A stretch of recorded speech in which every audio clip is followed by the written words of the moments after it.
長久以嚟，寵物犬隻進入處所食飯係法例嘅禁區，但係政府近期喺立法會提出小步走嘅方案，計劃放寬實施超過30年嘅食肆禁狗令。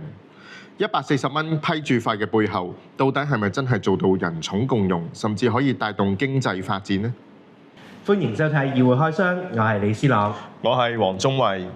環境及生態局局長謝展寰喺食物安全及環境衛生事務委員會上邊簡介容許狗隻進入獲批餐廳嘅修例建議同埋具體方案。佢明確指出，今次嘅修例旨在去回應社會對寵物友善空間嘅需求，同時亦都為餐飲業開拓商機。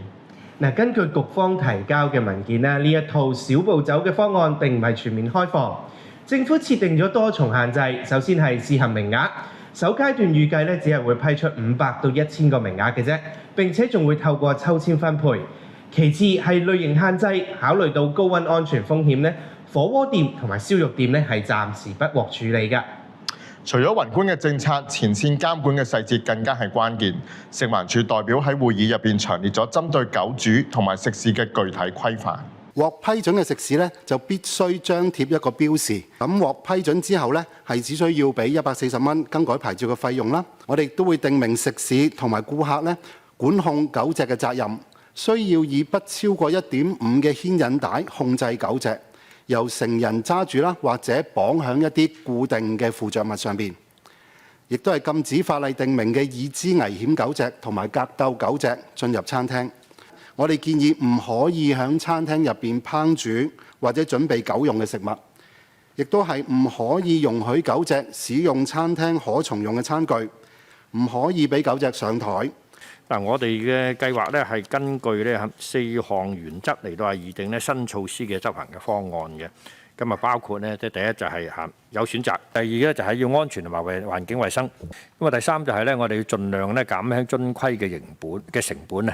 第四就係我哋係要小步走嚟到穩妥嚟到推展。政策框架雖然清晰但係議會入面嘅辯論焦點係在於點樣執行同埋定義。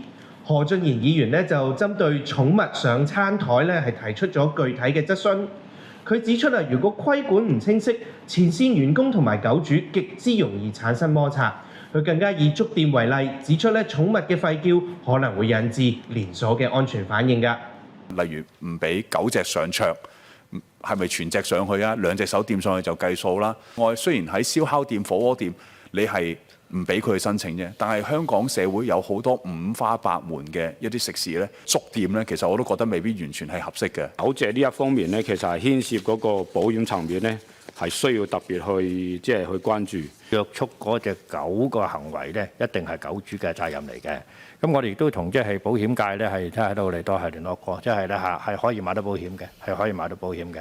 咁但係每一個店鋪，佢哋而家是否特別需要買保險一個方面我哋會留翻店鋪佢哋自己去考慮。政策另外一大爭議就係點樣保障唔帶狗甚至驚狗嘅市民嘅權益。陳振英議員喺會議入邊特別提出，標示必須足夠清晰。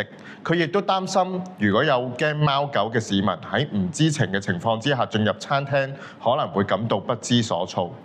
而針對獲批食肆可能出現嘅違規行為，局方亦都首次披露咗嚴厲嘅離場機制。我覺得個標示一定要足夠大，大到係人都睇到。我哋初步嘅諗法就係話如果佢喺一段嘅時間，譬如1年裏邊嘅話佢會有3次收到啲投訴嘅話咁我哋係會考慮取消佢嘅。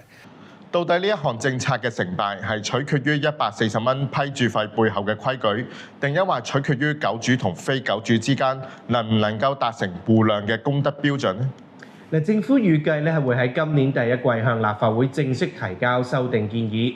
對於呢一項影響全港食客嘅新政議會開箱會持續跟進。多謝收睇議會開箱，再見。